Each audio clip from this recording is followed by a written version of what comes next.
So we are starting up with exercise 8.4, exemplar, 9th class, maths, quadrilateral chapter, final exercise. Like Yes, after ma'am. this, we'll be completely prepared. After this, we'll be completely prepared for our exam क्योंकि quadrilaterals का question NCERT solved examples, NCERT exemplar इससे बाहर आएगा ही नहीं।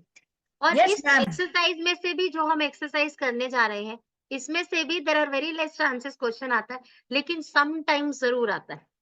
तो वो achievers question जो वो लास्ट 4 मार्कर 3 मार्कर जो बच्चे जहां स्टक हो जाते हैं वो यहाँ से बनता है। ठीक है, इसके लिए लास्ट वो 3 मार्क्स के लिए ये अचीव करेंगे। बट Yes, जिन ma'am. लोगों को थोड़ा भी मुश्किल लगेगा दीप्ति, जिन्हें थोड़ा भी टफ लगेगा वो एनसीईआरटी अच्छे से कर लो, एनसीईआरटी के सॉल्व Done, एग्जाम्पल्स ma'am. अच्छे से कर लो, एग्जाम्पलर 8.3 तक बहुत अच्छे से कर लो। There are very high chances you are going to crack this chapter. सिर्फ ये एक है जहां थोड़ा सा टाइम लगेगा, थोड़ा टाइम कंज्यूमिंग है ये exercise. Okay, but if even you wish to skip this, एक बार कर लो, होता है ठीक है, एग्जाम में क्लिकिंग पॉइंट मिल जाएगा, नहीं भी कर रहे हो तो दैट इज ओके। ओके, लेकिन जो बच्चे 100% मार्क्स के लिए एम कर रहे हैं उनके लिए we are doing this today. Yes, और ma'am. रिकॉर्ड कर रहे हैं क्योंकि सारी बैच स्ट्रेंथ नहीं है। तनिष, मैंने कर देनी है तेरी पिटाई। Okay, Ma'am, why, ma'am? Question number 1 we are doing now. A square is inscribed in an isosceles right triangle. inscribe का मतलब क्या बताया था मैंने आपको? मैम उसके अंदर है मैम, और सारे साइड्स को टच कर रहा है शायद से, ऐसा कुछ। Yes exactly. देखो Yes, सर्कमस्क्राइब्ड ma'am. क्या होता है? तनिष, म्यूट योरसेल्फ, नहीं तो मैंने ये रिकॉर्डिंग तेरी मम्मा को भेज देनी है। Sorry, understood? ma'am. Good boy. तो सर्कमस्क्राइब्ड क्या होता है? जहां आप बाहर की तरफ ड्रॉ करते हो उसे टचिंग ऑल साइड्स। और इंस्क्राइब क्या होता है? अंदर की तरफ। ओके, तो we are talking about an isosceles right angle triangle. Let me draw an isosceles right angle triangle. मैं थोड़ा सा बड़ा बना रही हूँ ताकि चीजें क्लैरिटी से दिखा सकूं। तो this is one isosceles right angle triangle रफली, and I am trying to make a circle here touching all 3 sides. अच्छा, स्क्वायर है, sorry I missed. That is a square. Okay. हमने ट्रायंगल्स कर लिया। Sorry ma'am. No, Sachi, ma'am. good morning, Sachi, good morning. तो ये देखो, ये बेटा हम लोग क्या कर रहे हैं? ये सिर्फ ट्राइंगल्स का लास्ट मिनट रिवीजन बाकी है बेटा। सर्कल्स, ये क्वाड्रिलेटरल्स आज वाइंड अप हो जाएगा। सिर्फ ट्राइंगल्स बाकी है, then you are ready to go for your paper. Okay, ma'am statistics ma'am वो नहीं हुआ। It is still in that ma'am आपने Yes, बोला ma'am. था It has not been done, ma'am. We have to do it. Starts in ma'am मैं सच बताऊं ma'am, आज मैं ऊपर नहीं बैठा हूँ अपने मतलब घर में बैठा हूँ मैम। और मैम मम्मी उठ के आ गई साइड से कि बच्चा कौन है जो यस यस यस यस करे जा रहा है। मैम तनिष, मेरी मम्मी भी वही सोच रही है। तनिष, मम्मी बहुत एक्साइटेड है क्वाड्रिलेटरल्स करने के लिए। चले अभी Yes, पढ़ने। ma'am. आज ये मैम रिकॉर्डिंग का लिंक तनिष्को मैं मैम को परमानेंटली पक्का म्यूटेड जाएगा। कर दूं मैम। मैं ये आज ही लिंक मैम को जरूर जाएगा। That's my promise to you. Ma'am, but what did I do, ma'am? ठीक है बेटा जी, मैंने एक स्क्वायर बना दिया P Q R B in that isosceles right angle triangle. We know A B is equals to B C है बेटा। Clear no? चले अभी। Now they are saying a square is inscribed in an isosceles right triangle so that the square and the triangle have one common angle. So this is that common angle. Show that the vertex of a square opposite to the vertex of the common angle bisects the ma'am hypotenuse. This is very easy, can I explain? Oh yes, go ahead. I like that. Okay, ma'am. So basically, we need to show that AQ is equals to QC. So by Right. congruency, we can say that APQ triangle is congruent to QRC. हो जाएगा। How? Tell me the factors. Okay. Is there anyone else who wants to try this? Ma'am, Ma'am, PQ I equal can. to QR. Yes, Maitri. Maitri, Can I yes. try? Yes. Ma'am, so since this is an isosceles triangle, AB equals to BC, so angle A will also be equal to angle C, and then angle APQ and angle QRC equals to 90 degree because it's linear pair, And Linear pair. ma'am, The reason is not correct, Maitri. Not linear pair. ma'am because ये square है और इसके सारे 90 degree है ना. हाँ, यहाँ ये यूज करो कि this is a square. You have to use this बेटा. ये स्क्वायर है and then you get a 90 degree. Then okay, go ahead. And ma'am, हाँ मैं बोलूँ, मैं बोलती हूँ, मैं नहीं बोलती मैम, मैंने अभी अभी किया मेरे इससे. हाँ मैम, ये PQ equals to QR because it's a square. All sides are equal. Yes, exactly. तो what factor have you used here? Ma'am AAS. AAS होगा मैम इसमें तो. AAS. AAS criteria से both the triangles have turned congruent. अगर ये congruent है तो by CPCT AQ is equals to QC. Right, everyone? Ma'am मैं You तो want भूल ही गया writing था ma'am, time or should I AAS move होता है. ahead? Yes. मैम मैं Ma'am, भूल गया था, writing AAS time. होता है. Ma'am, writing time. Right. So this is this question number 2 in a parallelogram ABCD. ये एक parallelogram ABCD बनाया हमने. इसके अंदर AB is 10 centimeters given and AD is 6. The bisector of angle A meets DC in E. तो ये जो bisector of angle A है मतलब this part is equals to this part. Right बेटा? है ना? Bisector of angle A meets DC in E. So let this point be E. Now they are saying you have extended AE and BC.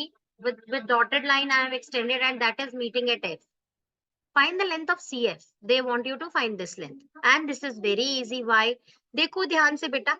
You know this angle, the one I have shaded and this one will be equal, right? Because the lines are parallel. AD and BC extended, they are parallel. So when the lines are parallel, these are alternate interior angles. These green angles that I have shaded, they are alternate interior angles. And you know this part is equals to this part.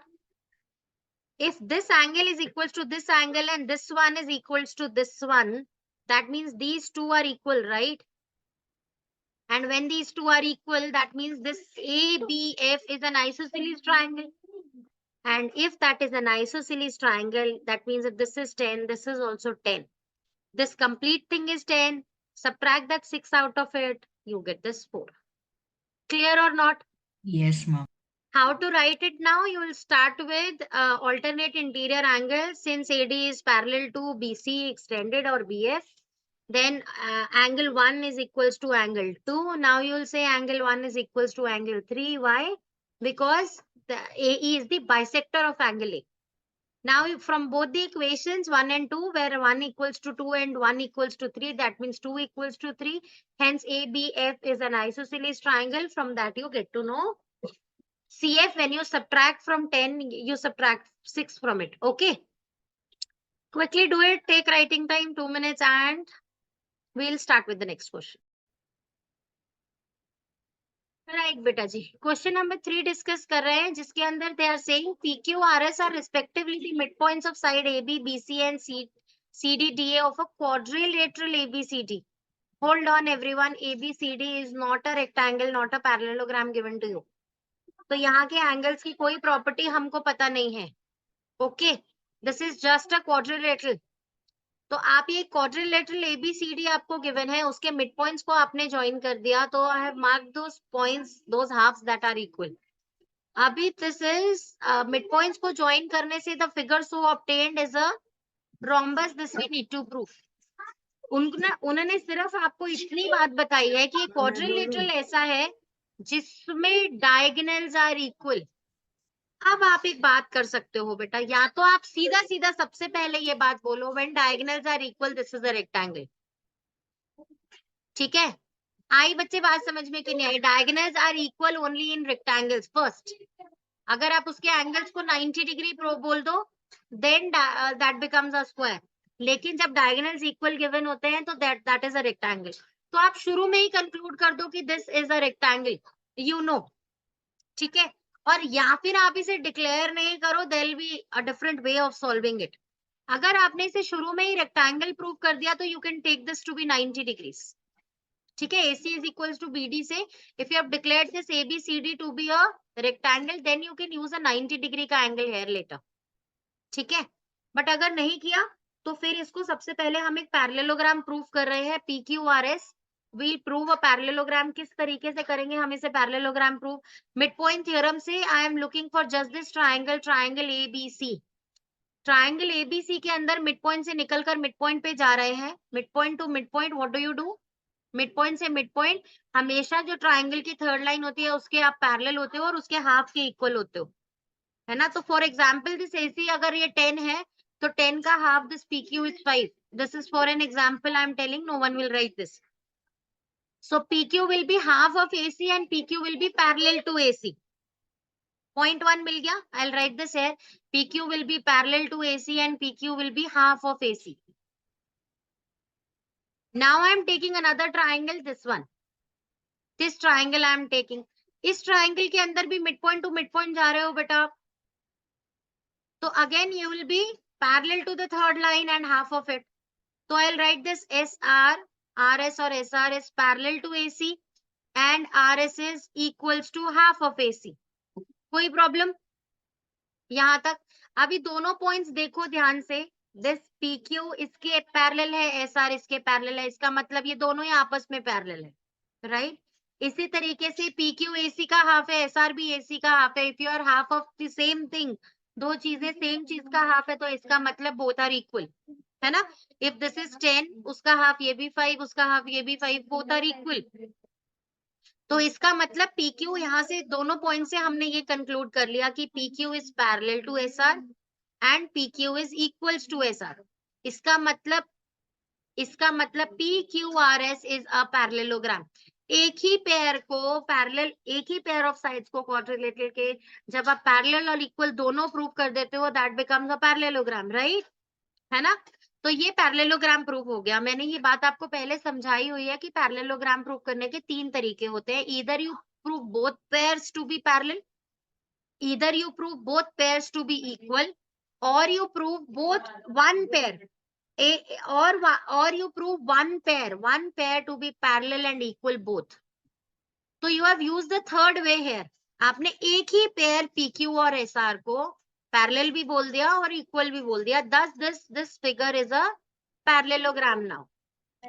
अब मैं आपको एक easy way बताती हूँ. अगर आपने इसको यहाँ रेक्टेंगल बोला है बेटा, तो आपको ये ट्राइंगल इस ट्राइंगल के कॉन्करेंट प्रूफ करना है. This is in NCERT already. ये क्वेश्चन NCERT में है. और आप इसे किस तरीके से कॉन्करेंट प्रूफ करेंगे? आप बोलेंगे कि इनफैक्ट Y2 हमें कॉन्करेंसी में जाना ही क्यों है? They have given us AC is equals to BD. तो ध्यान से देखो बेटा, AC is equals to BD. Listen everyone, AC BD के इक्वल है ना? AC का हाफ PQ है, राइट? और BD का हाफ क्या होगा? BD का हाफ RQ होगा कि नहीं? एंड AC और BD दोनों इक्वल हैं, तो उनके हाफ्स भी तो इक्वल होंगे, PQ एंड QR, राइट और नॉट? तो हम यहाँ पर ये यूज करेंगे AC is equal to BD and since PQRS is a parallelogram, तो this line is parallel to this also, है ना? या फिर आप इसे प्रूव भी कर सकते हो वही अगेन मिड पॉइंट थ्योरम से कि RQ is parallel to this and half of this. Why? Because this triangle में मिड पॉइंट थ्योरम लग रही है ना? तो now you know RQ is half of BD and PQ is half of AC and AC and BD आपको given है question में equal है, तो उनके हाफ्स भी तो इक्वल होंगे बेटा. No need to even go to the concurrency thing. अगर वो आपको डायगोनल्स ही इक्वल कह दें तो no need to do that concurrency factor. Clear हो गया बच्चे सबको क्वेश्चन की नहीं हुआ? एंड वंस यू प्रूव किसी भी पैरेललोग्राम की एडजेसेंट साइड्स को आप जैसे ही इक्वल कह देते हो, that parallelogram becomes a rhombus. Hence PQRS is a rhombus. Clear or not everyone? कोई डाउट? Sure everyone? साची?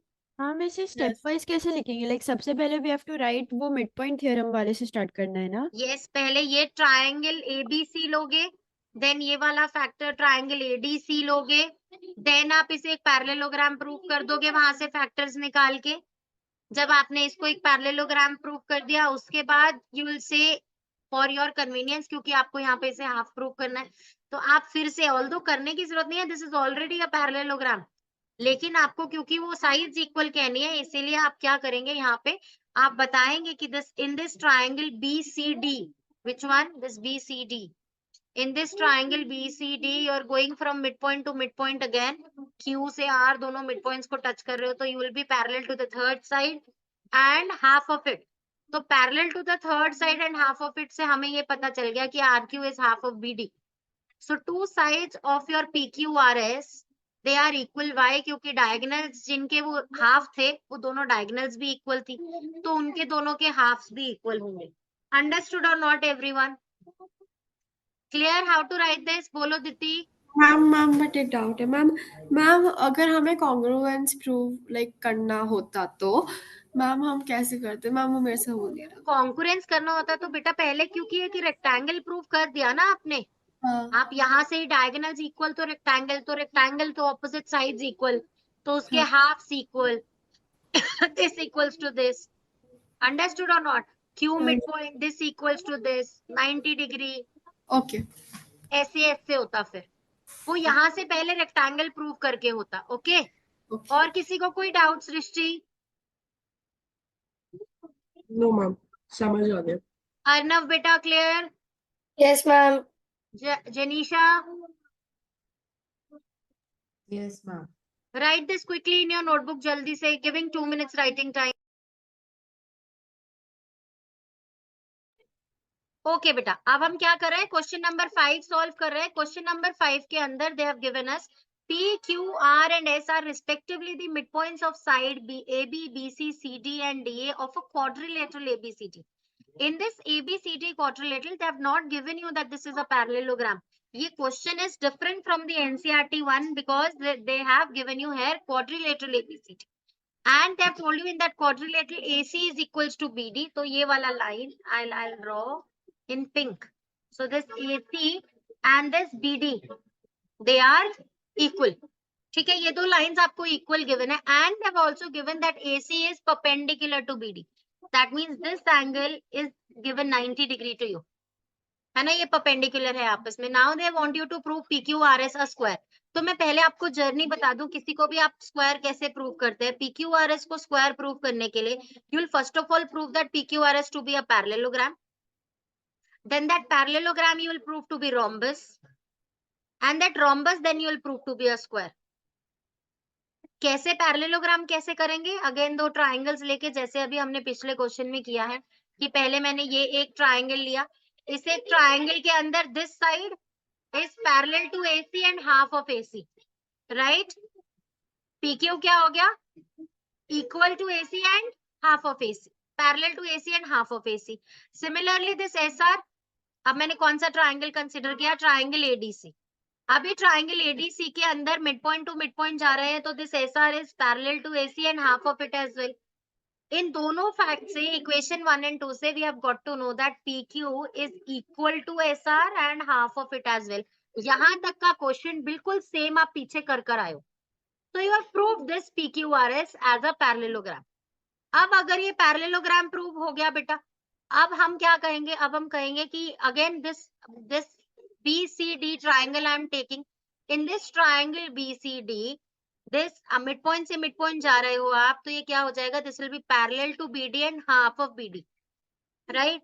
नाउ आई नो AC और BD इक्वल है, तो half of AC will be equal to half of BD, right? और half of AC है क्या? Half of AC is this SR and half of BD is what? This RQ. और ये दोनों equal हो गए ना. So we have got these two adjacent sides of the parallelogram equal. तो now this PQRS has become a rhombus. पहले parallelogram prove कर दिया, मिड पॉइंट थ्योरम को दो डिफरेंट ट्राइंगल्स पे अप्लाई करके. Now when you have said adjacent sides to be equal, तो आपने उसको रोम्बस प्रूव कर दिया. अब रोम्बस को स्क्वायर कैसे प्रूव करेंगे? That is one task new here that we are learning. यहाँ तक रोम्बस प्रूव करने तक हम पिछले क्वेश्चन में करके आए हैं. अब हम क्या करेंगे? यहाँ पे मैं एक छोटा सा ये देख रही हूँ, एक ये जो छोटा सा फिगर है, I will name this as PLOM. PLOM जो फिगर है, मैं सबसे पहले इसको एक पैरेललोग्राम प्रूव कर रही हूँ. कैसे? I already know this SP, this पूरा SP is parallel to this one, right? तो अगर ये पूरा पैरेलल है इसका मतलब this part is parallel to this part. Similarly, when I know this complete AC is parallel to this, वही mid point theorem से हमने बोला था. तो इसका मतलब this small part will be equal to this small part. Can you see in this PLOM, white वाला white के equal parallel sorry and black वाला black वाले के parallel. When they are both parallel, दोनों pair sides parallel prove हो गए तो PLOM has become a parallelogram. अगर PLOM is a parallelogram तो इसका मतलब मुझे इसका सिर्फ एक ये एंगल 90 प्रूव करना है. अब the moment I prove this angle to be 90 degree, मेरा ये जो PQRS है ना पूरा ये स्क्वायर बन जाएगा. रोम्बस का जब आप देखो, मैं आपको एक रोम्बस ड्रॉ करके बताती हूँ. ये क्या है, एक रोम्बस है बेटा. यहाँ पे जैसे ही आपने रोम्बस के साइड के एंगल्स 90 कर दिए, ये लग रहा है क्या 90 अब ये एंगल्स है ना, जैसे ही आपने ये एंगल 90 बोल दिया वैसे ही वो रोम्बस जो है वो स्क्वायर बन जाता है. क्लियर और नॉट, है ना. तो अब हम यहाँ पर क्या करने वाले हैं, इसी रोम्बस का PQRS, ये जो पूरा का पूरा रोम्बस है, इस PQRS रोम्बस का एक ही छोटा सा एंगल 90 डिग्री प्रूव करने वाले हैं. और इसे हम कैसे प्रूव करेंगे, ये PLOM जो पैरेललोग्राम मैंने प्रूव किया है, मुझे पता है opposite angles of parallelogram are equal. यहाँ वो हमें ऑलरेडी 90 बता चुके हैं, this is also 90, hence PLOM में angle P has become 90 degree. And now when this angle is 90 degree, तो ये जो रोम्बस है, इस रोम्बस का एक एंगल 90 प्रूव हो गया, hence PQRS is a square. That's it, that is the question. Steps एक बार quickly recall करते हैं. सबसे पहले दो ट्राइंगल्स लेंगे ABC and ADC. ABC के अंदर mid point to mid point गए तो लाइंस पैरेलल और इक्वल बोलेंगे. ADC के अंदर भी SR मिड पॉइंट से मिड पॉइंट ज्वाइन हुआ तो पैरेलल और इक्वल बोलेंगे AC के. इससे क्या हो जाएगा, PQRS has become a parallelogram. अब मुझे एडजेसेंट साइड्स को इक्वल बताना है. एडजेसेंट साइड्स को इक्वल बताने के लिए पैरेललोग्राम की मैं क्या यूज करूंगी, half of the equal diagonals. AC का हाफ इज SR एंड BD का हाफ इज RQ. क्योंकि डायगोनल्स इक्वल हैं तो उनके हाफ्स भी इक्वल हुए, hence SR is equals to RQ हो गया, जिससे adjacent sides of parallelogram equal prove हो गई, जिसकी वजह से this parallelogram has become a rhombus. Now with this rhombus एक एंगल 90 डिग्री प्रूव करना है तो मेरा ये रोम्बस जो है ये क्या बन जाएगा, स्क्वायर बन जाएगा. और इसके लिए हम क्या करेंगे, छोटे से PLOM को हम पैरेललोग्राम प्रूव करेंगे और इस PLOM को पैरेललोग्राम प्रूव करते ही opposite angles of a parallelogram are equal, इसीलिए एंगल P भी 90 हो जाएगा. Thus the task is done. Oh my God, I am tired. सबको समझ में आ गया, कोई प्रॉब्लम? आने वाला है ये क्वेश्चन, इसीलिए इतना जोर जोर से बार बार बता रही हूँ. अच्छे से लिख लो, अच्छे से प्रैक्टिस कर लो इसको. ओके